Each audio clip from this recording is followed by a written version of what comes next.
everyone. Welcome to Knowledge for College. My name is Juliana Arnold, and I'm here with Dr. Yarbrah Peeples, who was recently appointed as our Chief Program Officer here at College Advising Corps. And we're really excited to have her here and speak with her and learn a little bit more about her background and what brought her to her work in college access. Good morning, Yarbrah. Good morning. I just thought I'd give you guys all a little bit of a rundown of Yarbrah's background and experience. Yarbrah is not new to College Advising Corps.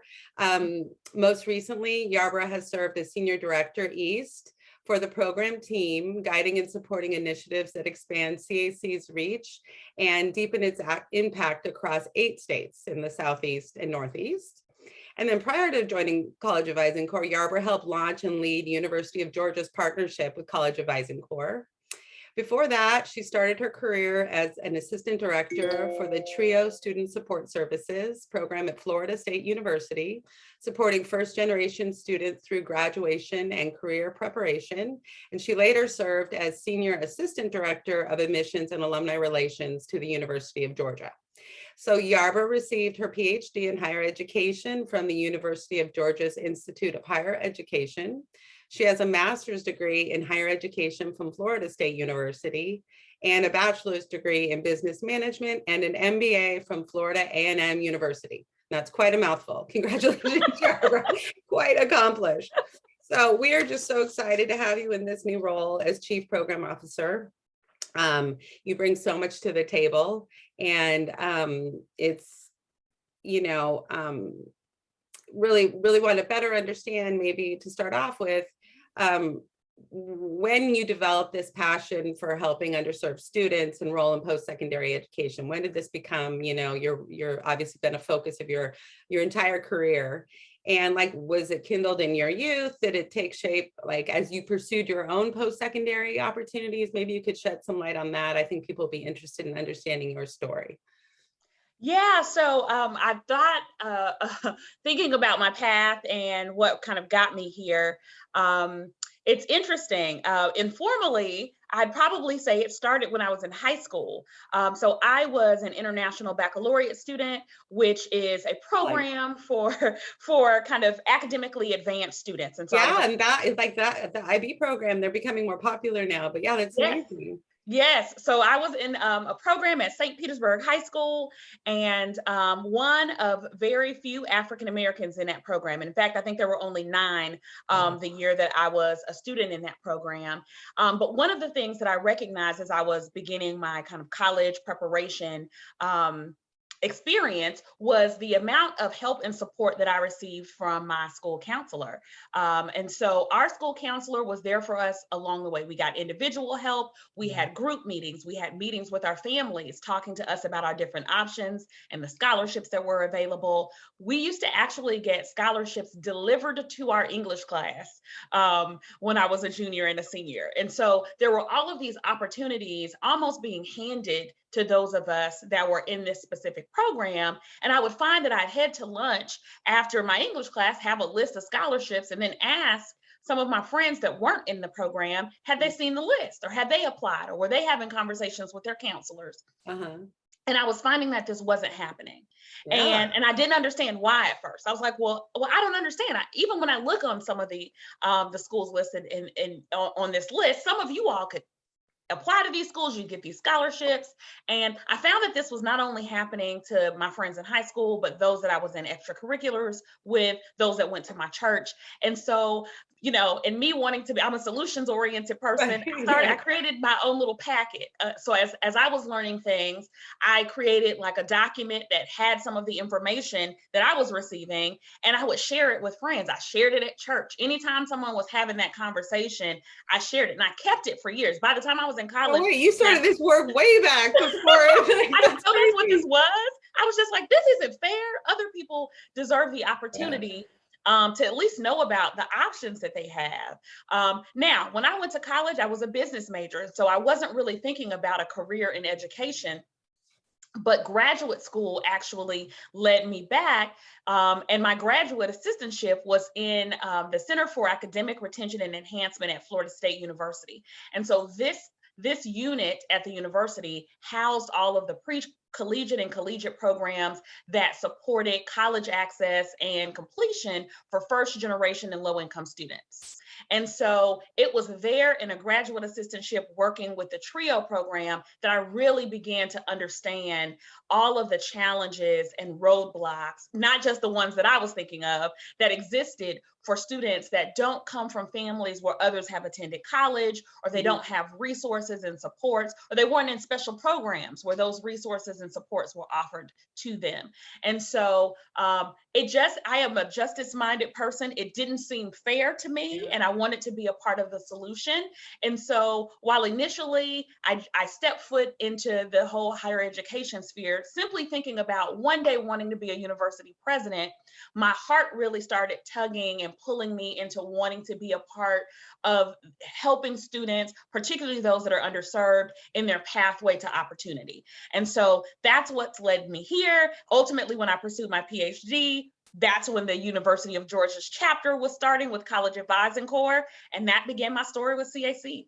And that's just how it all like came together and aligned. Right, exactly. Curious to understand how, when you started out back in high school, knowing that you had these, all these opportunities in front of you and you would share it with other people that didn't, what was their response when they were like, when you would be like, hey guys, did you know, like, look at this? Were they like, whoa, where'd you get that? How'd that happen? Right. So a lot of them were kind of offended, right? Like, why weren't they given that opportunity? And so I would suggest to them at the time, I don't think I knew that it was advocacy, but I would say, you need to go talk to your counselor. You need to ask about this. And I even asked my counselor, I said, well, why isn't everybody getting this? I didn't realize that other students weren't getting this. Not even students that were in advanced placement classes or honor classes were getting this kind of service where things were brought to them, right?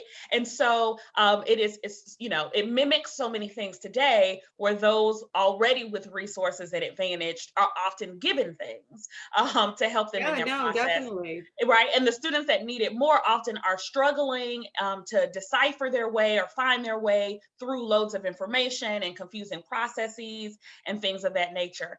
And so, there was definitely kind of like a pause and a lack of understanding, but then there was also kind of this assumption that, well, that's because you're an IB, right?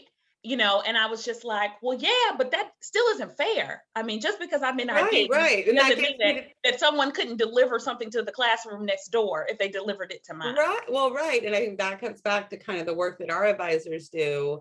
Absolutely. That they are looking not just to help the kids that are at the top 20% of their class, but kids at all levels and what's the right fit for them. It may not be ending up getting their PhD, from the University of Georgia, but they're providing tons of opportunities, right? Can you talk a little bit about that, like about our advisors and, just that kind of the approach that they take and the training they get to do that? Definitely. It's the thing that really attracted me to the model at CAC, right? Having had that experience, even though I was one of those that was advantaged, I recognized at that point that this was not something that was fair, and how important it is that we support all students with their path.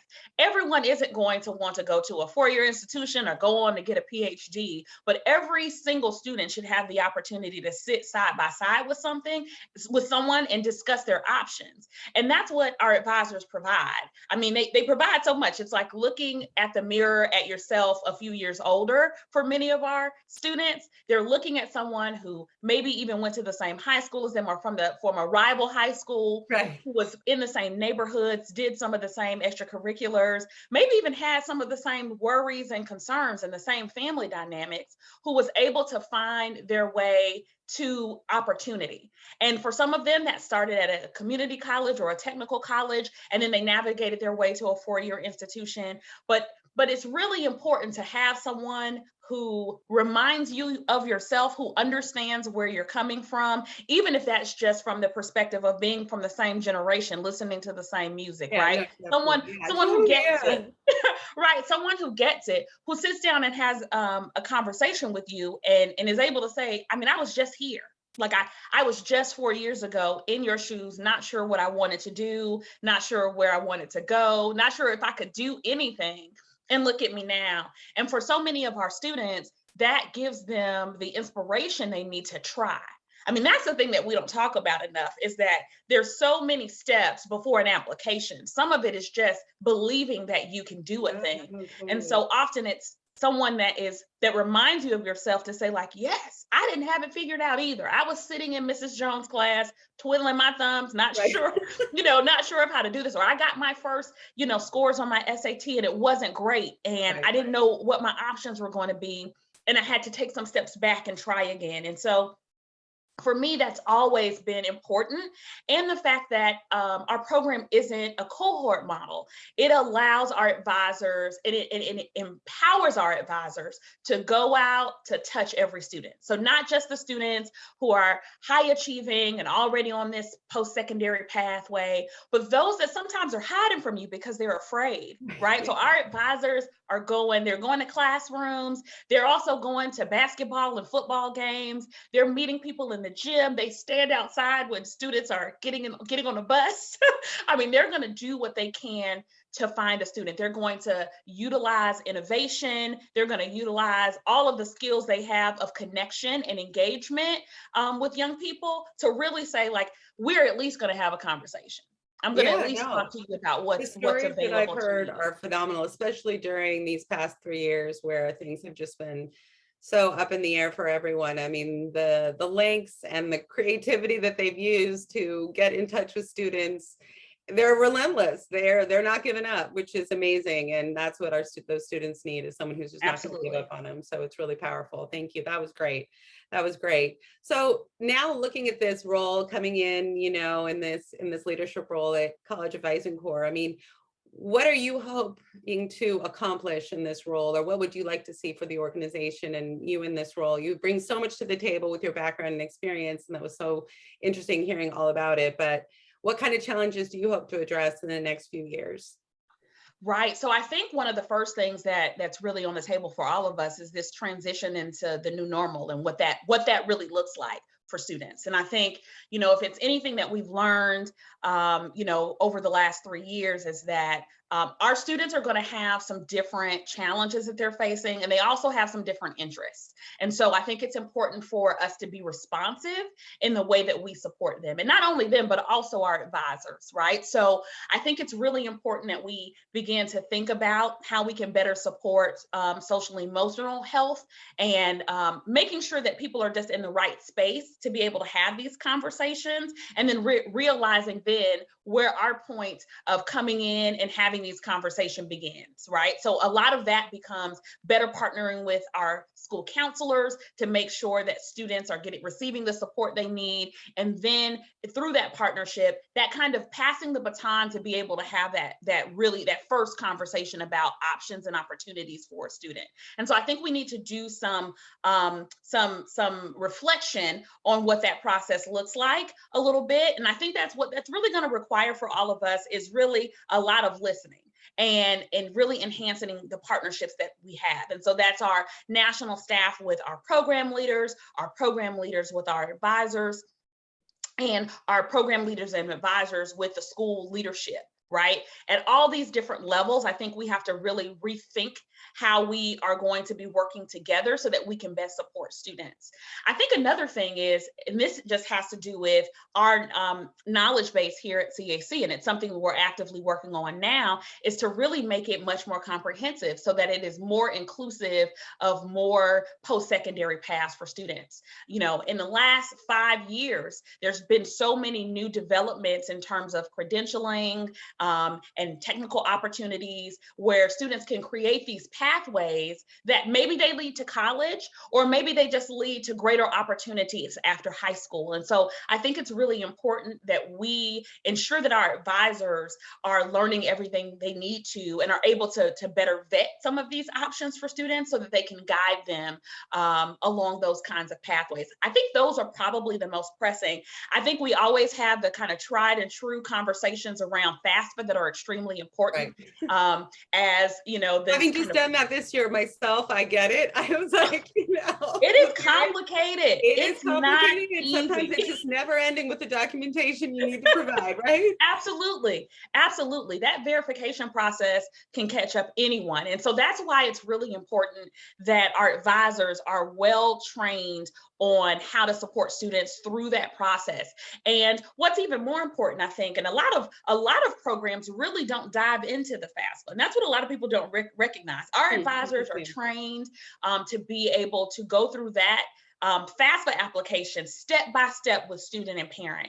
And that is an extremely important investment of time. And so what's really important for us is to make sure that we are providing the best comprehensive training that we can in that particular area, and to see if there are technologies and innovations that exist to make that easier, right? So as we hope, with lots of hope and good positive energy, that the federal government makes some of the changes that are continuously being discussed about making that process easier. But in the meantime, we have to support the students that we're working with today to make sure that they have better access to the funding, particularly if, these initiatives like Double the Pell and things like that come to pass. We want our students to be able to have access to this funding to make their post-secondary opportunities much more of a possibility.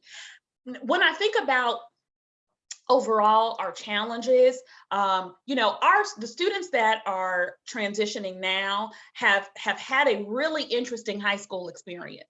And they're going into college in a really different way than even our advisors, right, entered college and had that experience. And so I think some of our challenges are going to be learning how to kind of level set and work with students on setting expectations and managing what the new normal in higher education looks like. Meeting them where they are, Exactly. Yeah. Exactly. And so, I think there's some learning and some listening that has to happen here. And I think that that's a really big part of being able to grow and to progress.